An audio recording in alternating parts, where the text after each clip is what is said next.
So I'm here with Terrell Wong on a site in, where are we, Terrell?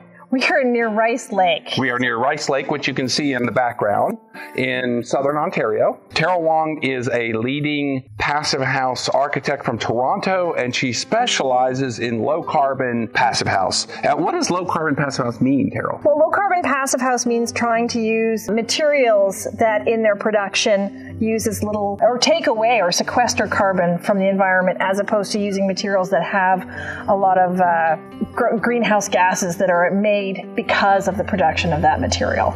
So we tend to use straw bale or rammed earth material like here at this project, and as many carbon neutral products as possible. So Terrell, you were explaining to me what this is, but I'm not sure. What is this? What is this? This is EPS formwork for the foundation. So this is the one area that we'll use, or one of the areas that we end up using a foam insulation.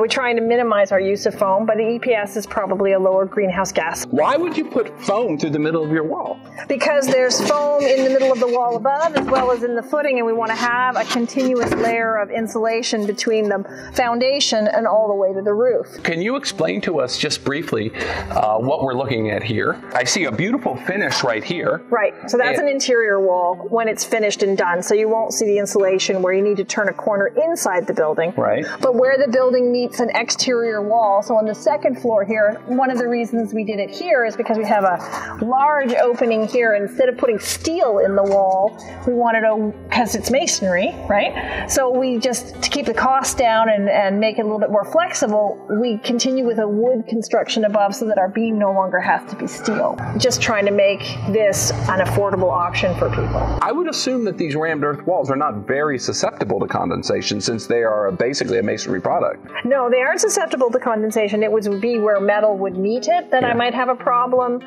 We've never had a problem with condensation. Masonry is, hydrophilic. It's fine. It doesn't hurt the wall to get wet. It dries out pretty easily in both directions. When it's a higher humidity outside, the walls will absorb the moisture, and when it's lower humidity outside, the walls will express that same moisture into the building. So we understand that this is basically a wall that has layers. So there's a layer of rammed earth. Rammed earth there on the 8-inch on the inside. 8 inches of rammed earth. You can see 8 inches here, and then we have 6 inches of insulation. Yes. And then a 6-inch finish exterior. Right, and that can be typical for many buildings, and you can use different types of insulation. The only caveat with the insulation is it has to put up with a ramming situation. So it has to be strong enough to be able. So you couldn't put cellulose in here unless it was done afterwards, and you'd need a cavity way bigger to be able to deal with that. So what types of insulations have you used in the center of your rammed earth wall? Well, mostly we're using the recycled polyiso because we get a higher R value, and the buffering allows it so that really we don't feel that it gets below a negative 10 degrees where polyiso has issues with losing its R value. Correct, right.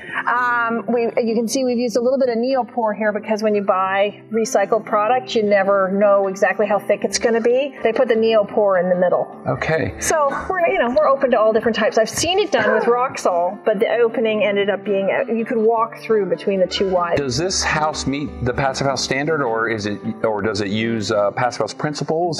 Tell me exactly how that kind of works. So it depends on the client with passive house principles. I would say it meets the passive house principles. We're on a site where the lake is to the north. The views are to the north, and if I want my clients to call me back the next day on a positive note rather than saying, why can't I see the lake?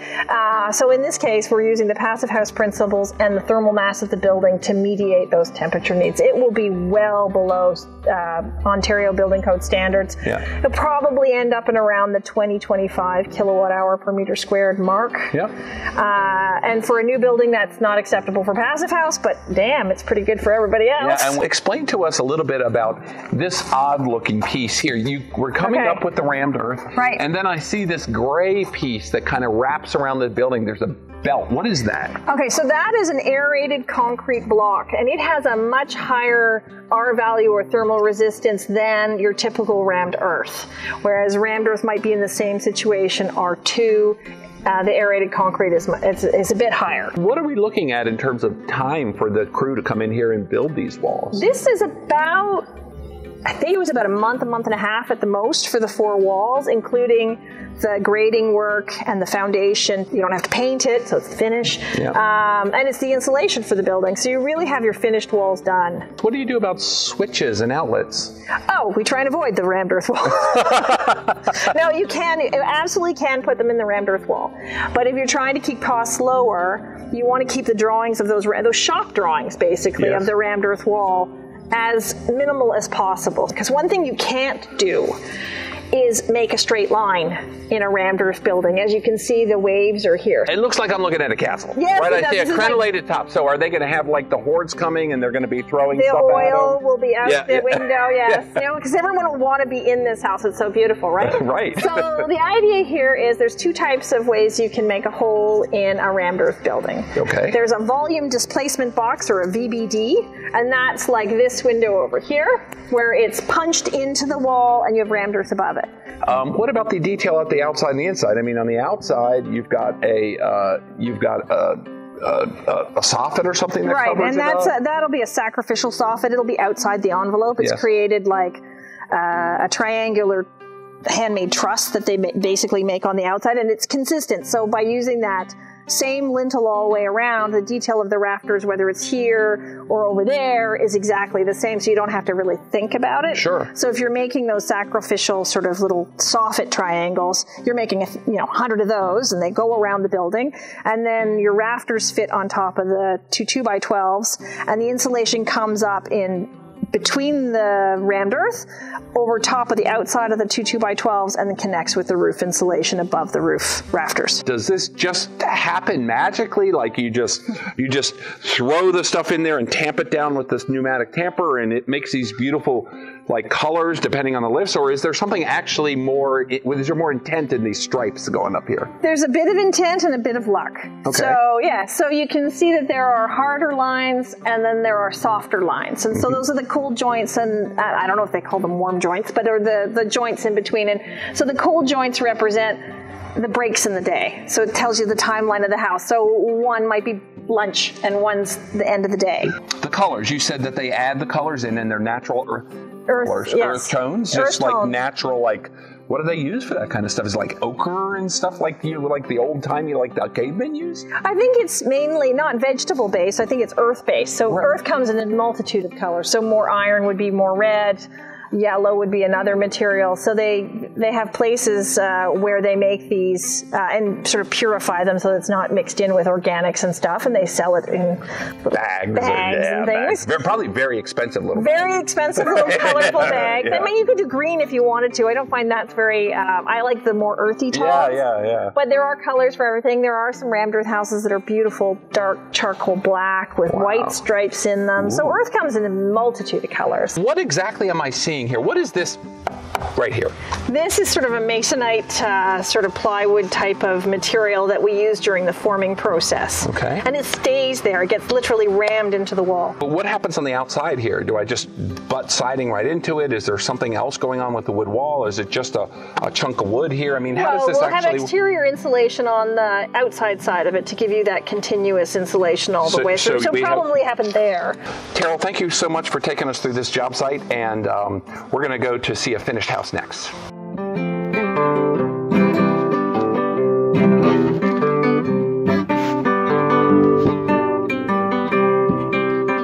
And we're now looking at a finished rammed earth house, yes, which is pretty cool. Terrell, tell us a little about this project.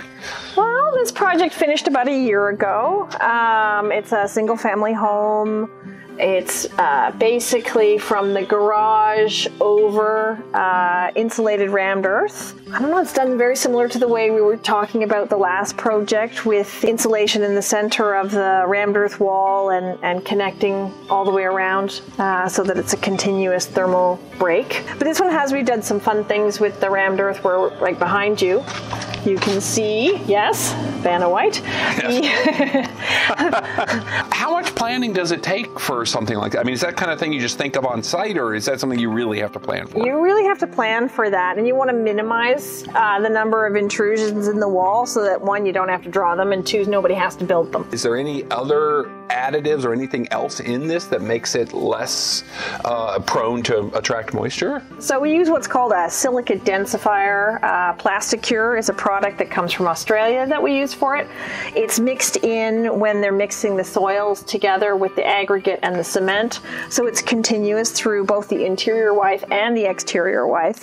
And it basically mitigates mass water intrusion into the wall. So you can use these walls as foundation walls as well as above grade walls. What is this crazy looking box?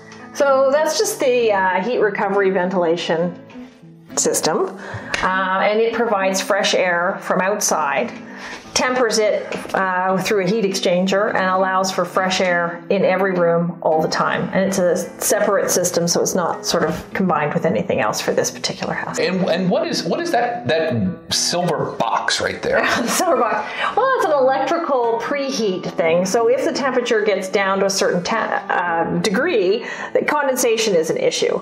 And so it's an inexpensive upfront cost way of just warming up a little bit so that there's not a condensation or a freezing problem in the wintertime. This is a beautiful home. Oh my goodness. So why don't you kind of walk us through and tell us a little bit about what you were thinking about when you were designing? Like how did you come up with something that's timber frame and rammed earth? Was this all out of Terrell Wong's head, or was this something that just came out of like a collaboration? How did this really super cool interior end up being here? Well, I find when they wanted everything on one story for this building, so you're getting a much more spread out design, and there's less opportunity in the center to take advantage of the solar gains. So I like to pull up the center and stretch out the edges of the building so that each room gets an opportunity to get southern light. Each room gets an opportunity to maybe exchange air between them, and allows for better heat gains and fewer heat losses because we've taken advantage as much as we can of the sun. The view is pretty much west, I believe. Mm-hmm. And so it's not the best practice if I had put all glass here. It would have been lovely for the architect in me, but at the same time, I don't want to overheat my clients. Luckily, they have a beautiful forest to look at. And I always love the idea of combining the timber frame with the rammed earth. I'm really curious, when you are starting to talk to a client about rammed earth houses, I mean, are you introducing your clients to these ideas just out of the blue? Like, hey, or are you actually having people like call it, I'm looking for the rammed earth person? Well, it's a bit of both. Okay. So I've been very lucky since the first rammed earth, and Sylvia, who runs Aracura, rammed earth construction, she invites people to her house all the time. And we find that when people come into these houses, there's such a different experience than being in a wood stud frame house. They're just a more solid feel and a more groundedness to them that people come in and they go, oh, I want to touch this. When a custom client comes to you and says, I want rammed earth, yes, and I want passive house, and I want gold-plated toilets, and then I only want to spend $100 a square foot. Like, what happens then? And then I say that the only opportunity they have for something like that, and it wouldn't be $100 a square foot, is we have a pre-designed rammed earth house that's approximately 1,500 square feet. It's very simple, a little gable box, mm-hmm, and that would get them in the range of under $300,000 for a rammed earth house. A little rammed earth house. That's brilliant. So have you just developed this by yourself? Do you have a partner? What's the deal? So I worked with Aracura to build their first rammed earth house in Ontario. Right. And then we got an opportunity to build a few others, including this one. And then the opportunity came that people would like a rammed earth house that's affordable. Right. So you have to simplify it. So there are no angled walls. There's no mixing of materials. It's literally a rammed earth rectangle with a gable roof, and the second floor is a loft area. So it's a lovely use of 1,500 square feet, no basement, minimal size, so minimal mechanicals, minimal everything. Yeah. And so we designed the first one as our prototype. Mm-hmm. It got built, and then we built a second one. We did it even better. So the first one has concrete floors like this. Mm-hmm. The second one has wood floors with insulation underneath them within the box to make it a little less expensive, a little less concrete. I believe we're on our third one that we've built so far. Really? Yeah. Okay. Well, that's really great because affordability for this kind of quality and this kind of finish is really, I think, important for people. Mm-hmm. It's really important for people to understand that, you know, there's all kinds of trade-offs in whatever you build and whatever you want to build, and it's really important to prioritize. Let's go back to your office and have a little conversation over some tea. Lovely.